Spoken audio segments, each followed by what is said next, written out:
Hi, everyone. It's Stefana Muller. I'm your leader and founder of Long Island Women in Tech, and I want to welcome everyone both from Long Island, New York, and from our global team at CA Technologies who's invited to this call as well.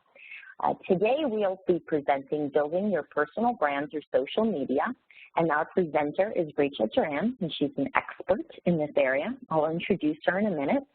Just wanted to remind everyone of a few things before we get started. I actually have to steal back presenter privileges because someone took them from me. So give me 1 second. There we go. All right, so just to welcome everyone, this group is here to help women on Long Island network, learn, and grow in our technology roles while staying close to home. The group is open to professional women everywhere, though, so we don't restrict to Long Island because we have tons of folks across the globe joining our group just for these online sessions, and we welcome you. We do have in-person sessions on Long Island in New York. There's a picture of our island. It's right outside of New York City, in case you were wondering where the heck Long Island was. We have about 235 techies so far who've signed up for this group to continue to network. And it is a free group. There's no charge to join, and you can welcome any of your colleagues to join as well. How do you join? I just wanted to remind everyone we are no longer on meetup.com. They've removed our site. So if you want to join us, do come over to LIWomenInTech.com and click the Join Us link. That Join Us link just adds you to a distribution list that I personally manage, and will email you notifications when we have our next online sessions or in-person sessions. If you add in, when you're joining in, if you add in your location, I'll invite you to the in-person sessions that are close to you. That'll help me understand who to invite and, who to not spam during certain areas. Okay, so on to our content for today. Let's introduce Rachel Duran, and Rachel is great. She's one of my colleagues at CA Technologies, and she reached out right away when I asked for speakers. She's a great speaker and an expert in social media marketing. She handles our online community development and digital communications for careers.ca, so that's our recruiting organization. Rachel is really great at keeping up with women in tech and encouraging young women to stay in technology. I also love that she just picks up new technology all the time and tells me about it. Hey, I learned this coding language today, Savannah. She's one of my favorite people to work with. She's actually in Dallas, so welcome from Dallas, Rachel, and I really appreciate your time here. I'm going to hand off to you now and let you present your content today. Hello, everyone. Can everyone hear me? Am I good?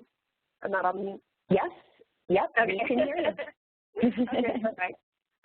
So Stefana already gave me a little bit of a great introduction about what I do for CA. I have 5 years background in social media marketing, and like she said, I am learning new skills all the time, so I have made the mistake of letting everyone know that I know HTML and CSS now, so I'm given lots of web development projects internally for our group, and do a little bit of graphic design too.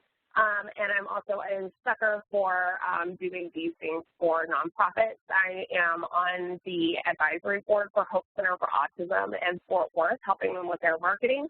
And I am also helping to build the Texas Makers Guild out of Fort Worth, Texas, to help promote making in general, so not just technology from a screen standpoint, but also robotics and other sorts of things like that. And I am married. I have 2 little ones. I have, I think, 3 cats. There's no telling from one day to the next. And we are on Xbox Live all the time, so if I have any other gamer nerds on the line, hit me up for that. So what we're going to go over today is personal branding. You may have heard this term before. Hopefully, knowing a little bit about that term is what made you interested in what we're talking about today.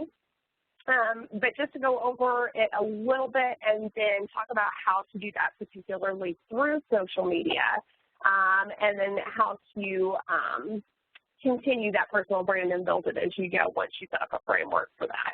And just to let you guys know, the reason that this is so important, and I've given talks on this before, I even did the niche of social media marketing that pertains to recruiting. But now that I do social media for recruiting, I talk to tech recruiters all day long, and I know what they're looking for. So I'm able to give you a little bit of insight on why this really is important. It's not just a buzzword. It really is what recruiters are looking for, and it's what helps you stand out a little bit more than your colleagues. So the reason that personal branding is so important is because people want to work with people that they feel like they know, like, and trust. And when we talk about work with, that's not just you getting a job at another tech company. That might be, you know, building your startup and going out on your own. It might be, you know, needing to get funding. It might be, you know, trying to expand your impact on the community and get on, you know, the board of a nonprofit that you're passionate about, things like that. It's also a great way for you, if you are a hiring manager, to better attract the best tech employees. So you want to have two scopes of that personal brand. So when you're talking about building a personal brand, it really is pretty similar to if you were in marketing and you're building a brand for your company. It's that this is all about you and you get to control it, but you really do have to think about it a little bit more strategically as far as a long-term goal for how you want to present yourself and the overall professional community. So when you're creating a social profile, you want to make one that's helpful, personable, informative, and attract more of the right targets. And those targets may vary based on your long-term goals. And the key to a really credible profile is consistently communicating. So, you know, it's not going to be effective to have a great-looking Twitter account or a great-looking LinkedIn account and then not really share or post anything. And we'll go a little bit more into detail of that as we go. And when you're thinking about building a brand, I hope that I'm not nerding out too hard on you guys. I think of it really similarly to you picking a class in an RPG game. So, you know, it really has to do with what your business goal is. Are you looking for a new job? Do you need startup capital? Do you need more media coverage? Do you want to be like a paid speaker eventually, per se? Do you need nonprofit funding for a venture that you're doing on the side? And then that will help you build who your tech audience is. So, you know, relatively, are you wanting to attract tech companies and their recruiters? Are you wanting to attract venture capitalists? So on and so forth. And then from there, you can really craft the type of message that you want to deliver. And when you're talking about the types of messages that you want to deliver on a daily basis through your social media account, you really want to make it you. So, you know, we're talking about marketing you as a brand, but you really want there to be some natural aspect to it. As you grow a little bit more, you know, prestige, I guess you could say, in your genre in the tech world, you'll be able to also get a little bit more bold in being you. So I'm a little bit more snarky on my Twitter account than I used to be, and I feel like, you know, I've gotten to the point where I can. So, you know, now I can be a little bit more snarky because I can say, well, I know what I'm talking about in certain subjects. And then subjects where I haven't made as much as an impact, you know, I'm going to be a little bit more inquisitive and neutral. So when you're building your personal brand through social media, as you go, be public. And what I mean by that is pick the networks that you want to be public and that you wouldn't mind anyone in the world seeing what you're talking about on a particular subject. So just to give you an example, my Facebook is locked down, and I'm, you know, it's family and friends and some coworkers. So I'm a little bit more like, here's a ton of pictures of my kids and or cats. But on Twitter, I am very much focused on talking about social media, women in tech, the maker community in Dallas-Fort Worth. I have these very specific things that I want to impact my community both locally and globally with. Same with Instagram. For me, it's a little bit of both, but I have it totally public. And LinkedIn is totally public for me. You definitely want your LinkedIn to be public. I will tell you that recruiters very often talk in private with one another about how ridiculous LinkedIn is getting with these shares that look like they should be on Facebook instead of LinkedIn. And I know that for many of us that seems like an obvious thing to steer clear of, but I say it anyway just because you never know. So, you know, I would stay away from anything that's something that you wouldn't share on like an internal community network at your company, for instance. Even stuff that's not necessarily inappropriate, but it's just like, how fast can you do this math problem? Most people, you know, can't do it in a minute.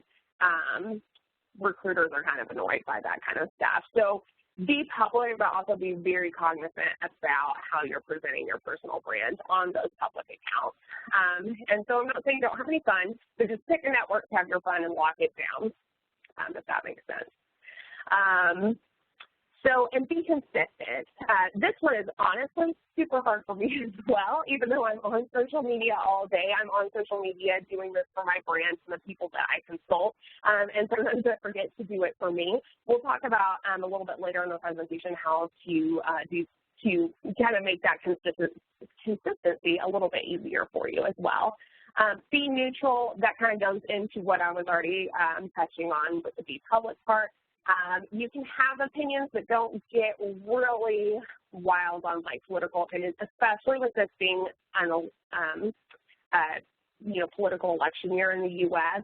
I say very clear, honestly, even on my Facebook, even though it's locked down, I say very clear from having really strong opinions about stuff publicly and save that for private conversations with my friends, because it's just, you never know who you're going to lose as far as, someone that you needed to have a good connection with in the community for business purposes that had nothing to do with politics. Be really social, so don't just post stuff. Definitely look on your timelines on Twitter and on LinkedIn and things like that. Give people a high five, give people a comment, read people's posts, and lift them up. Because if that's your goal for people to do that with you, you have to reciprocate that. I've managed internal communities in the past for large businesses where it's basically, and some of you may have this in your jobs, where it's a social intranet, if you will, where you can comment on each other's documentation and ask questions, things like that. And it was gamified with points, and I made sure to give just as much points for people giving a high five and patting each other on the back as I did for contributing content, because that's what made the community be social. When everybody's just posting, everybody kind of gets tired of it and just doesn't go on anymore. So that is relevant to your personal brand on external social media as well. Just think of it as karma, I guess. Personal brand karma. Be relevant. Pick some topics that you're going to stick to. So, for instance, I told you earlier about meeting with women in tech and makers, and gaming is another big one for me. And I kind of stick to those topics that I'm going to feel like I'm being helpful on instead of, being all over the place on a lot of topics. And that helps also build keywords around your first and last name for what you're an expert on if you kind of stick to those topics. And be different. So pick a way that you're going to be a little bit different. Mine is purple hair. This is one of mine. Not everyone has to be so visually drastic, of course, but you can, think of something that makes you a little bit different than, say, the profile of the person that you may be up against for funding or an interview for a great new job.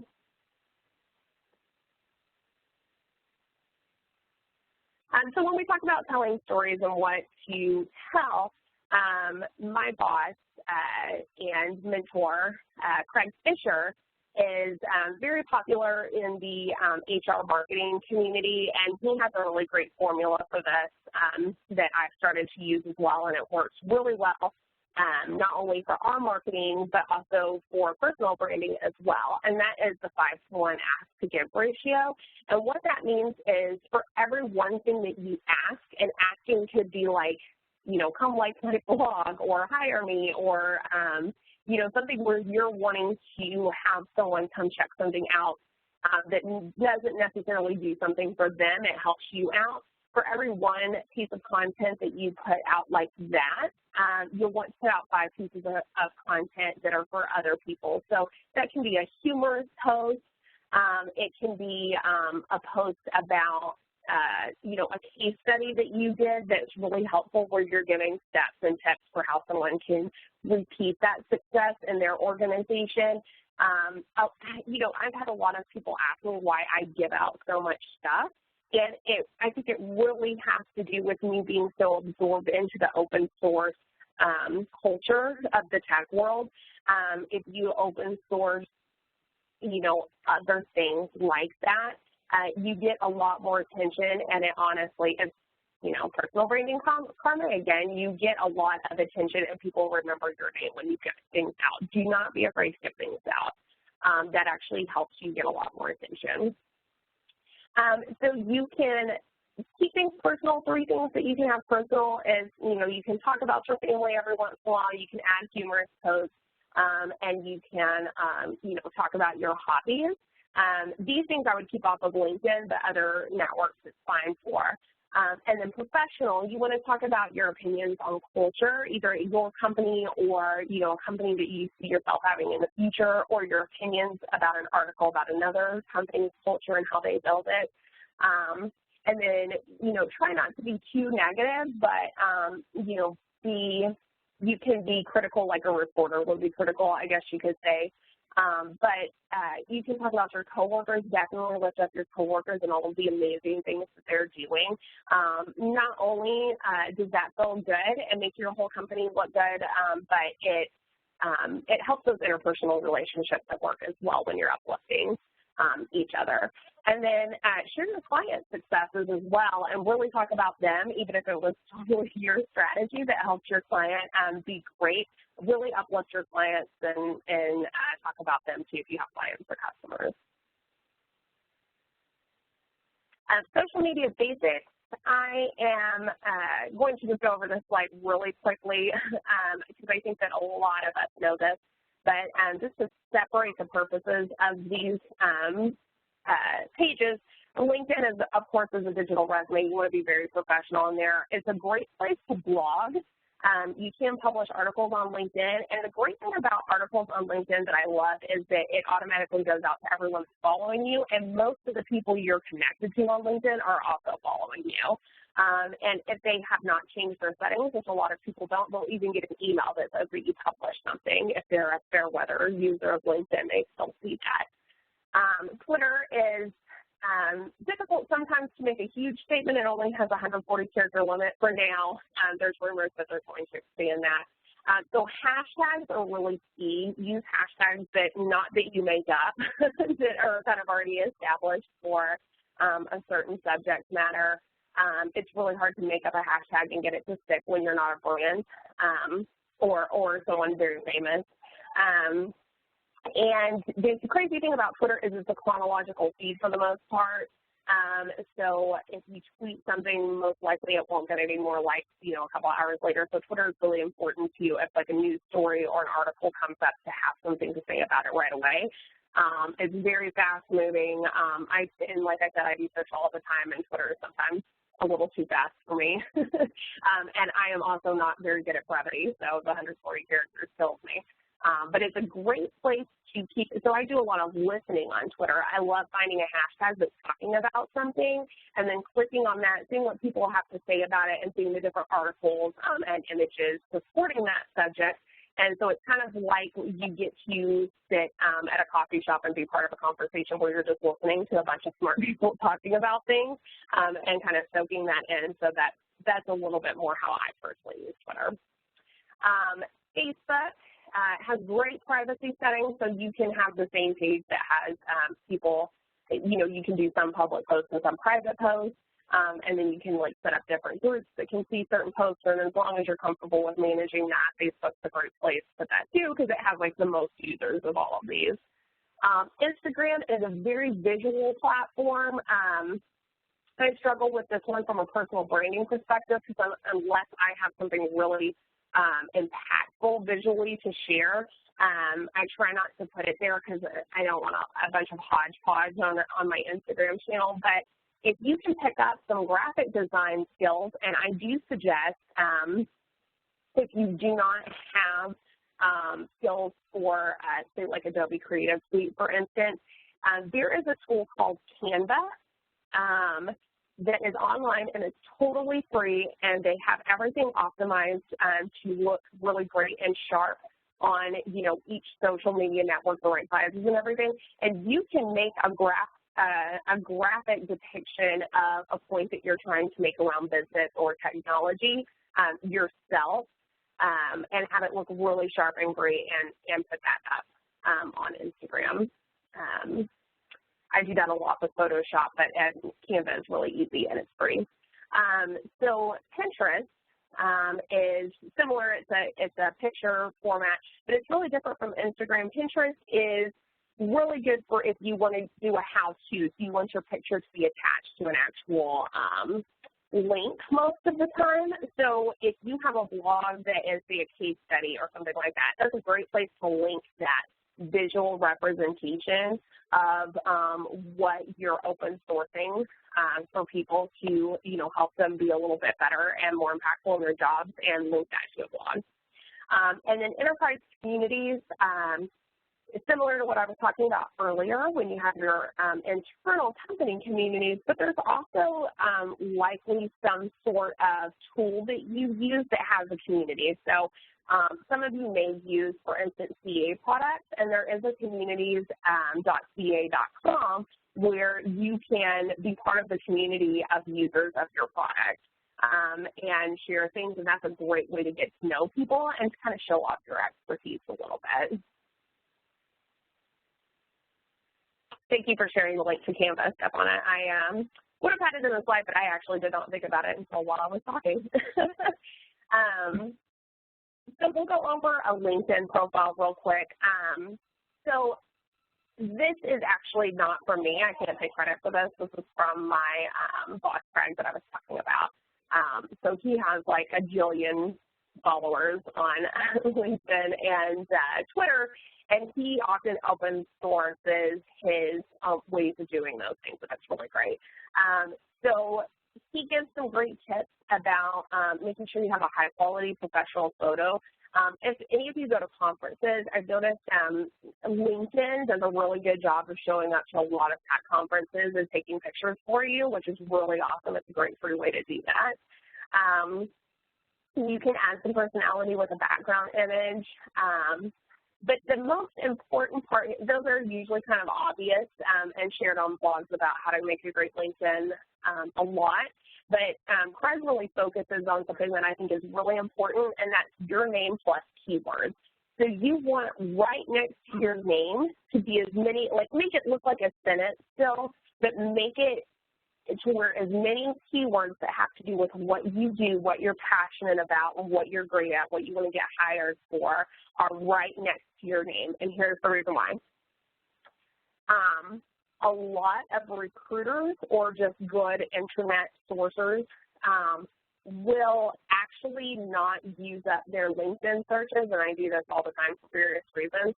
They'll use Boolean searches on Google to say, like, site is linkedin.com, and then ask for an area, and then ask for, certain keywords is what they're looking for. Your goal is to pop up first for your keywords. So having keywords next to your name is important, and then when you have consistent activity on your profile by sharing things that engage people in your network, that helps build your search results on Google.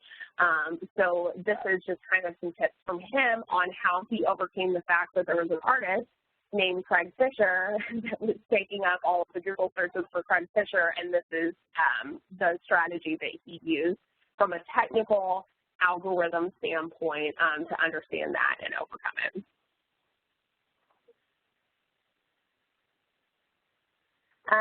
Then you'll want to connect with who you know on LinkedIn. So just some things to think about as supervisors, both current and former, coworkers, customers and clients that may have something good to say about you, classmates that you had in college, and then just general professional friends that you've been at conferences.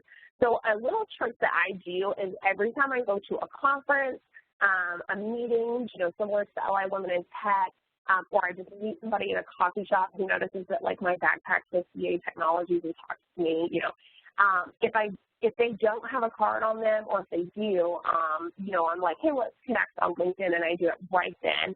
And then at conferences, a lot of people will just, kind of, in a sarcastic sense, you're just getting cards thrown at you. So I will, as soon as I get home, I have this stack of cards, and I just go through the stack of cards and find them on LinkedIn and connect immediately, because I don't know about you guys, but I'm going to lose those cards.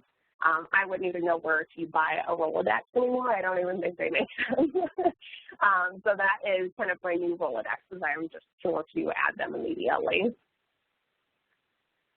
And then connect with who you want to know. So, you're not going to run into someone at that you want to know necessarily at a coffee shop. It doesn't always work out that way.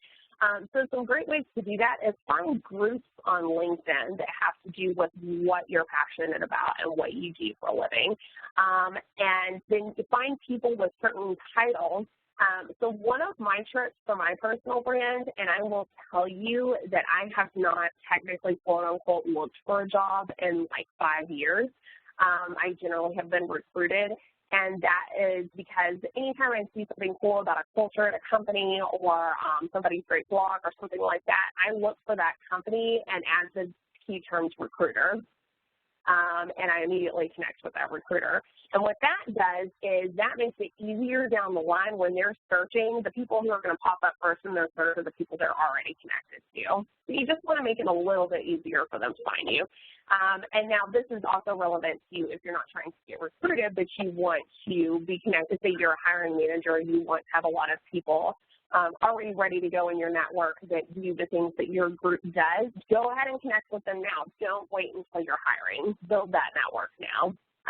And I can guarantee you from a personal standpoint, that feels really cool to have somebody who does something in tech to want to connect with you.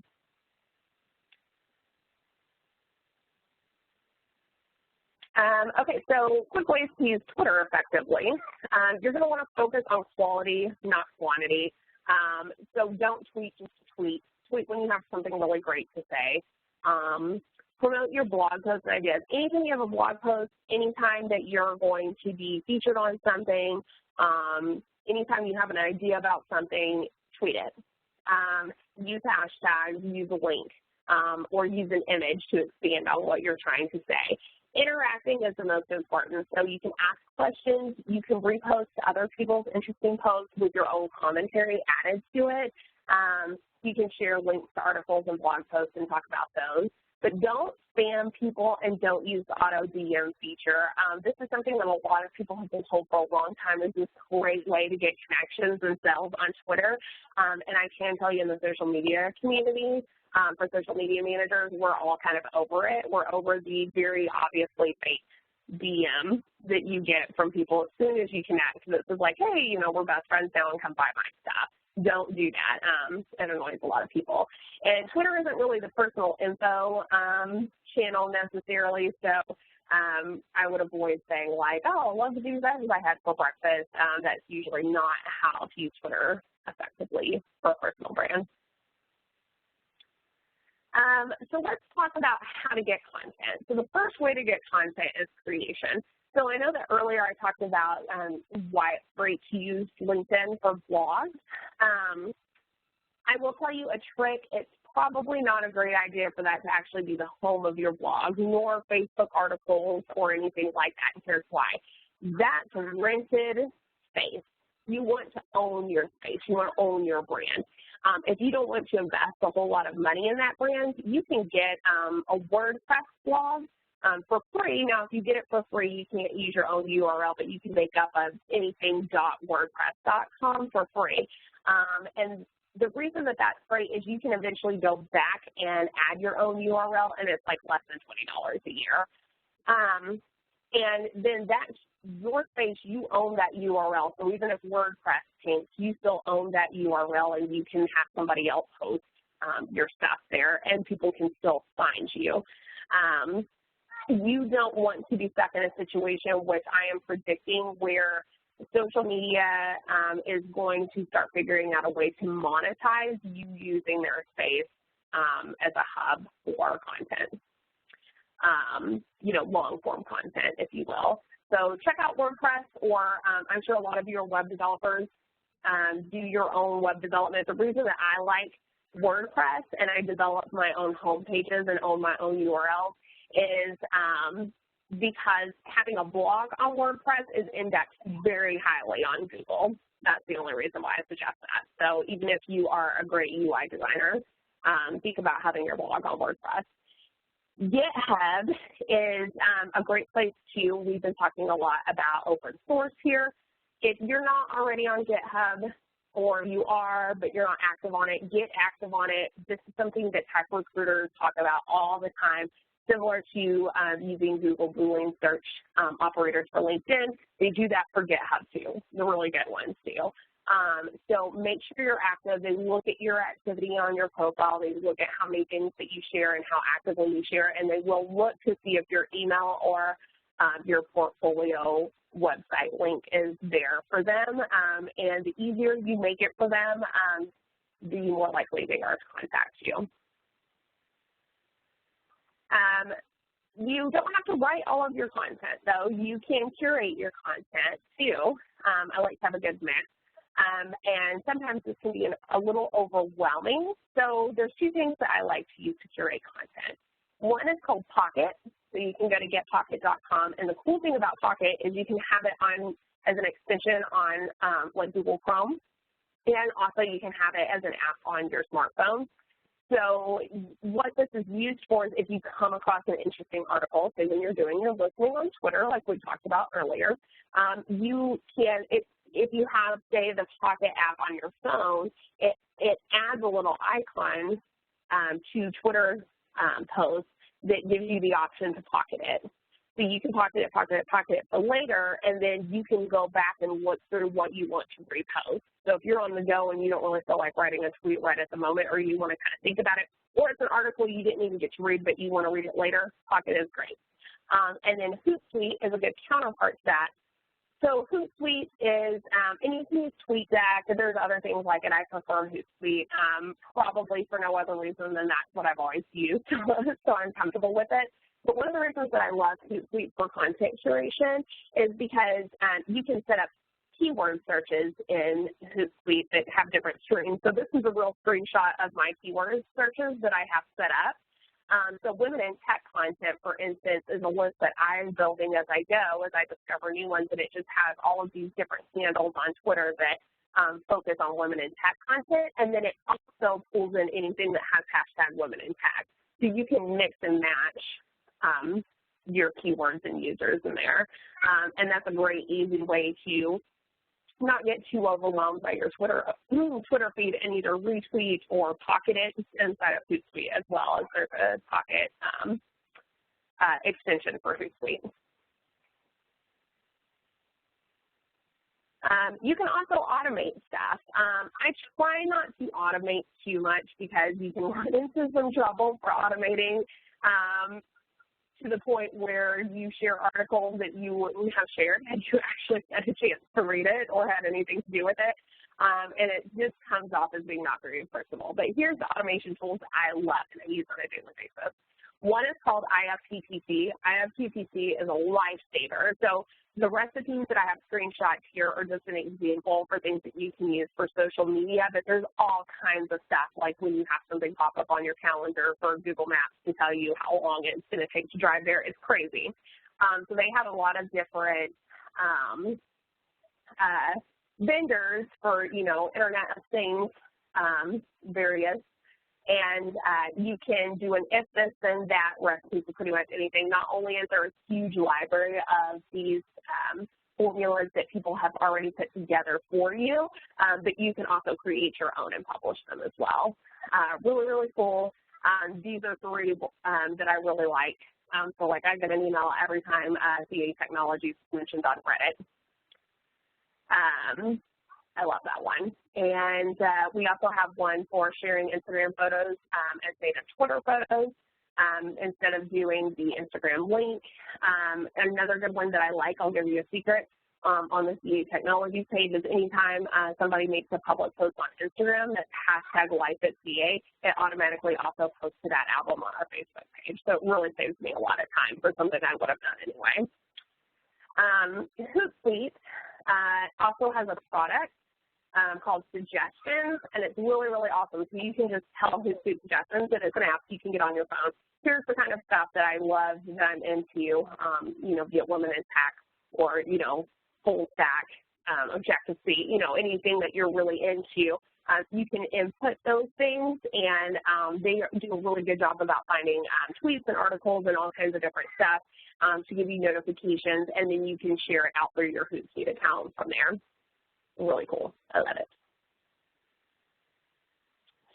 So just to do a quick overview, be searchable, make sure your keywords are on point, optimize your profiles, make sure you get lots of skills tagging and get people to one-up your skills on LinkedIn, and a great way to do that is to do it for them. It's kind of like a hint. Be human, think about your three things of the, your personal and humor and family, and, do a lot of interaction, don't just post. And remember that 5-to-1 tip-to-ask ratio, remember to share third-party content. That and having a good mix of that and your personal stories is great. Be active in groups, blog, and this is one of those ones where it's like do what I suggest and not what I do, because I'm terrible about blogging as me instead of just ghostwriting. So that's something that I can get better at as well, because the more I actually do blog, the more followers and things that I get. So definitely make sure to do that. Build some fun infographics to mix up your content, use Canva, use images, and, get on GitHub and be active there if you're not there. It doesn't have to be hard. Pick a plan that's right for you, that doesn't take up a whole lot of time. Use your automation, and definitely connect with me and reach out if you have any questions. I love to help, no strings attached, and, ask me for extra suggestions if you get stuck. Thank you, Rachel. This has been great. We actually have a question that was sent in earlier in the session I wanted to have answered. Guys, if you want to unmute your line, just unmute using the red icon. I'll actually unmute everyone in a minute as well. But in the meantime, the question, sorry, I'm trying to scroll back up, to elaborate on the 5-to-1 ratio. What are the gives? What would you give? What kind of things are gives versus asks? Can you give some more examples? Yes. So gives can be really broad. So it doesn't have to be something super complicated, like a case study. That takes a lot of time to put together. I've only done 2 in the last year, for instance. But it can be something as simple as like a quote that's really good, hashtag Motivation Monday. We do those on the CA Careers site, and of course, the ones that I do are branded for CA and have our brand colors and all that stuff. You don't even have to do that if you find a cool one on Pinterest or something like that. I feel like it makes your personal brand stronger if you kind of pick your own little color scheme and look and feel, and make those in Canva real quick. But that is a cool way. That's something super easy. Share quotes. And that's a gift. You're not asking anybody to, you're not selling anything with that. And I think that's the biggest thing to remember is you're not going, hey, buy my thing. Hey, come check out our new video that's selling you this thing. Hey, those are all ads. And it's very easy to fall into the trap. I've been doing this for 5 years, and I still have to snap myself out of this trap, especially when there's a lot of that stuff to share in 1 week, of not always sharing a blog or a video that is basically us trying to sell something. So quotes that inspire people, a video that you find on YouTube that is like great tips for how to use GitHub, or, you know, a new bootstrap thing that you found that's really cool. You know, anything like that that doesn't have anything to do with you asking somebody. It's something that if you read it from somebody else's profile, you'd go, oh, that's cool. I'm glad that I have that. I'm glad that I saw that. That's what a give is. Great, thank you. And then we have another question, and everyone, just a warning, I'm unmuting all lines, so if you have any background noise, mute yourself, please.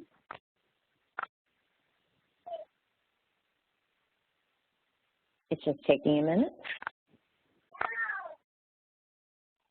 The leader has unmuted. There we go. Everyone is unmuted now. So the next question is from Noelle in the queue. She's saying, how do you organize your time to make this work? It seems like a lot to keep track of. Yeah, so that's a great question, and I sometimes ask myself that often. The automation part helps a lot because then I can just do it on the go. One thing that I suggest, especially if you live in an area where I know, like, you know, in Long Island, you guys have a train that you can ride into the city and stuff like that. You know, if you're sitting somewhere for a long time, that's a great time to go through this stuff. And one thing I completely forgot to mention about Hootsuite is you can schedule your posts on Hootsuite to go out at certain times. So, like, I'll sit there on a Monday and go through my pocket list and just say, okay, I'm going to do this one on Monday, this one on Tuesday, this one on Wednesday, this one on Thursday. And I don't have to think about what to contribute for the rest of the week unless something just happens to pop up that I want to say retweet. And then for the rest of the week, I just make sure that I dedicate any of my downtime to, instead of, and I will tell you this is much more emotionally healthy transition as well. I realized that it wasn't that I didn't have time to do it, it's that I was mindlessly spending time doing things like going through my Facebook feed, and especially, like I said, but this year, it just being a lot of political drama or stuff that just kind of got me worked up about various things, that I would switch over to saying, actually, I'm going to go over to Twitter and look at this particular hashtag and see what people are talking about on this thing that kind of uplifts me because I'm passionate about it, and make sure that I'm commenting back to people on things that I share that they like. So organizing the time for your content is really easy with scheduling. And then besides that, just having a mindset switch for when you just get stuck on the phone, you know, playing games or whatever it is, and using that time on your personal brand instead. But I'm not going to pretend that I'm so great and consistent. It's something that I still work on a daily basis too. If you know, there's some days where it's been like 3 days since I tweeted it all, and I'm like, oh no, I need to go tweet. And I still have like, you know, 4,000 followers on Twitter or something like that. So find your comfort zone with how much you want to kind of put yourself out there and publicize, but be as consistent as possible. Thank you, Rachel. There are some other questions coming in, I believe. But in the meantime, while we're waiting for questions in the chat, if you have a question you want to ask Rachel verbally, please do now. You don't have to wait.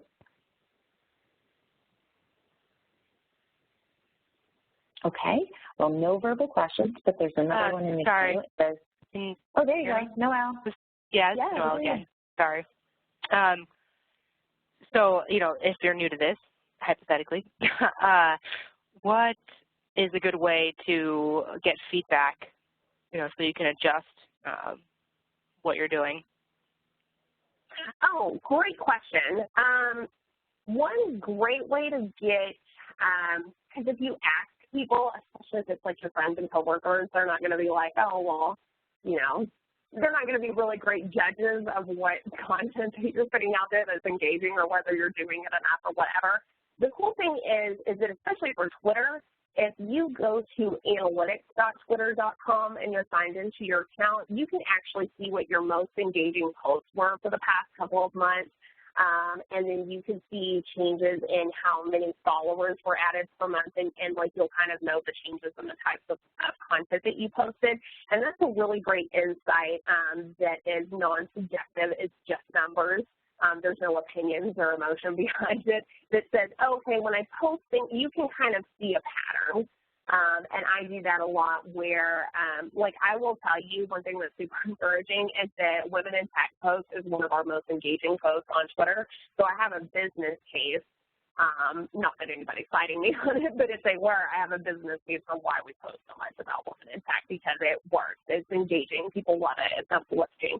But you can do that from a personal brand perspective, too, to see what subjects, what hashtags, you know, and what types of articles you're posting that get the most traction. And LinkedIn has a ranking too.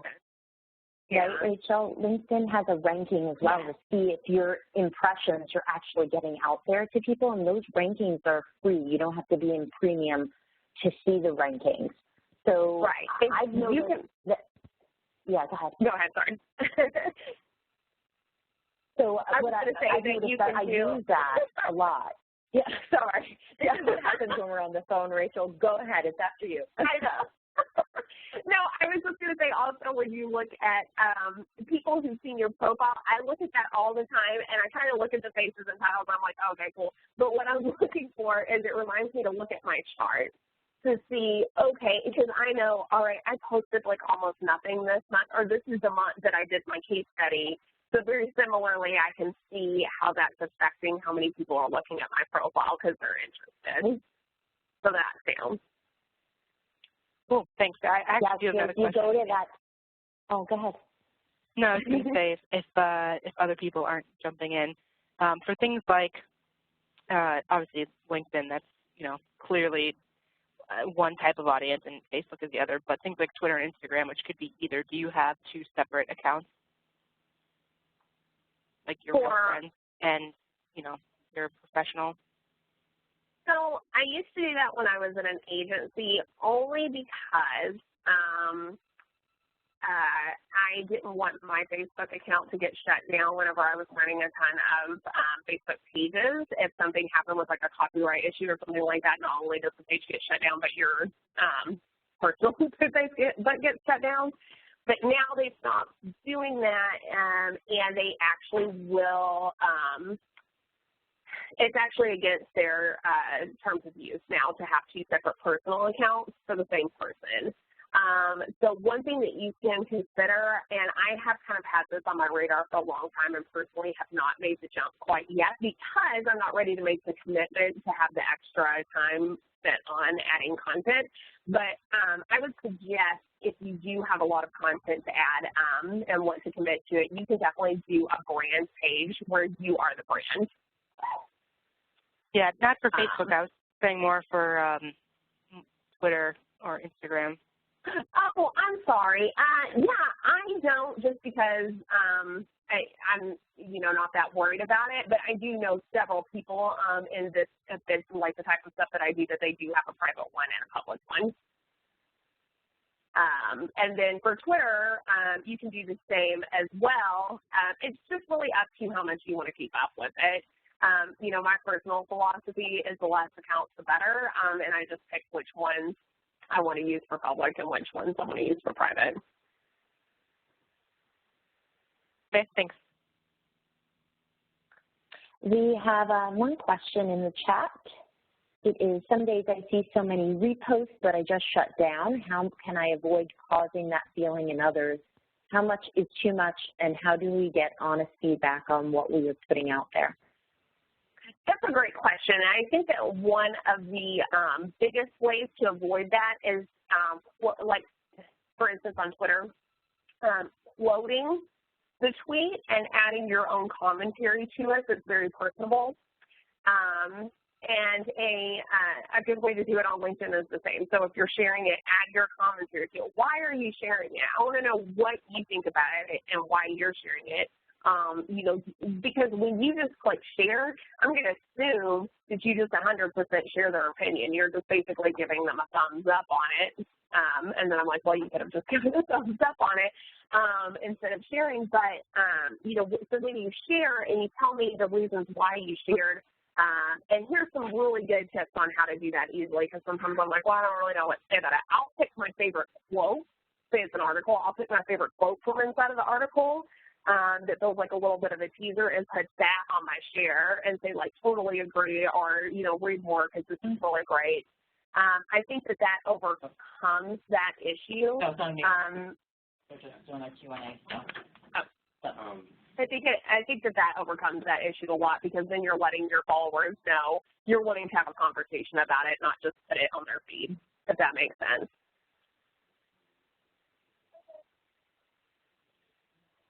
Yep, that does. Thank you. Asking a question helps too, for letting people know, hey, I want to actually have a conversation about this, not just post it on your feed. Great. Thanks. That was me, Julia. I sent it privately, but meant to share it, and I wanted to just do a shout out. Hello, Noelle. Hey. Your question was coming in just as I was posting it, and I think there was a good overlap in those questions. And thanks for the tips. Hi, ladies. It's good to hear from both of you. Okay. Any other questions for Rachel? While I'll let you guys consider if you want to ask a question, and you can interrupt us at any time.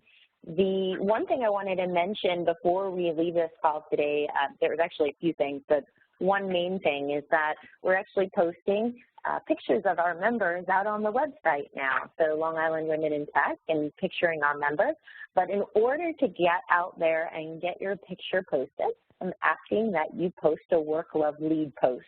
So this is a good way of starting your brand work and telling everyone who you are. Rachel actually kicked this off as a program. When was this, Rachel? Last Grace Hopper conference? Yeah, it was at Grace Hopper, so it's almost been a year. That's crazy. It's been, it was a great program. Actually, I really loved it because it doesn't have to be just around CA as well. And I do appreciate, and I want to shout out right now, I do appreciate CA always sponsoring these events and allowing us to use their WebEx account. But in any case, you can create your own Work Love Lead board. People have used paper. I've seen many different ways that people have posted their Work Love Lead. So the Work Love Lead is a campaign to expose the women in tech. In the board, you tell us your hashtag, your handle, either Twitter or Instagram. You then fill out the form that says I am, and then you fill that out. I love, and you fill it out, and I lead. And you can really put anything there. And go take a look at this hashtag on Instagram, Twitter, and Rachel has a feed out in, a photo book out on Facebook that has all of them posted, so you can see some examples. Once you post it, send it over to me at liwomenintech@gmail.com, and we'll post it to our site. So I welcome you to do that. Some of us who are at the last on-site meetup are already there, so go check it out. Rachel, do you have anything else to add here, or should I move forward onto the next area? No, I'm good. Okay. Julia had a question. Julie, do you want to quickly ask that question?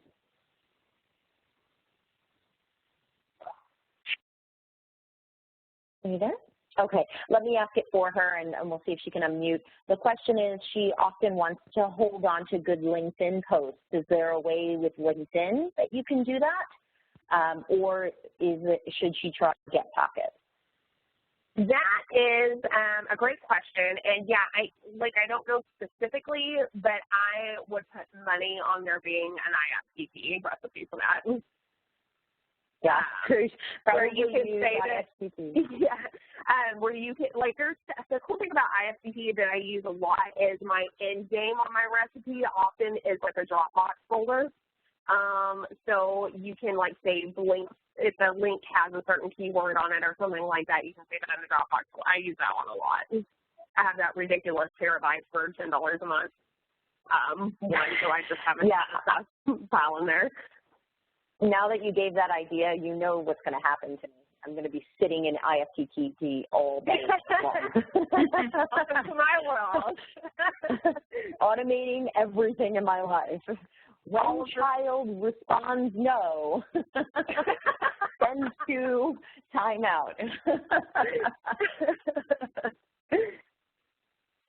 Well, thank you, Rachel, for all this content. And any other, I know someone else chatted just now. I didn't want to cut you off.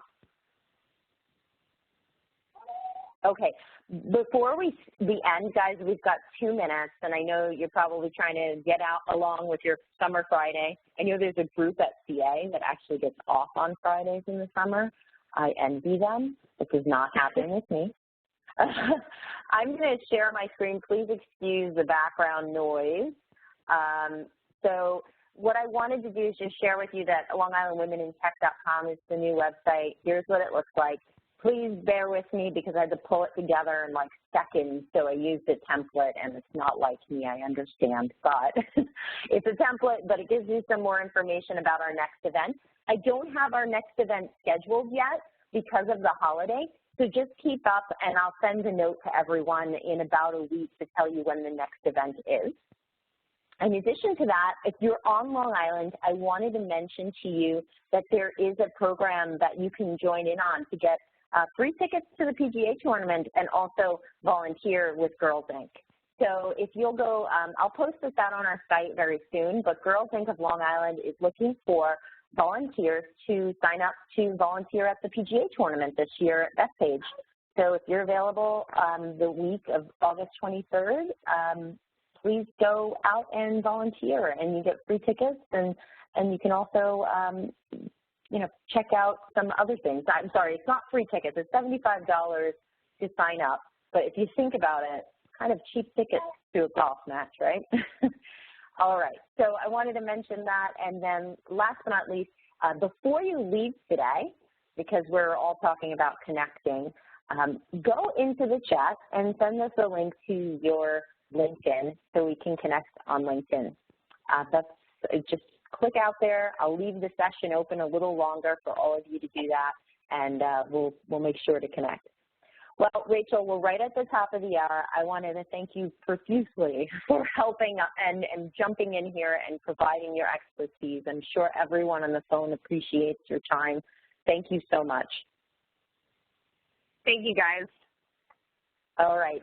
Have a great Friday and a wonderful weekend, everyone. Goodbye.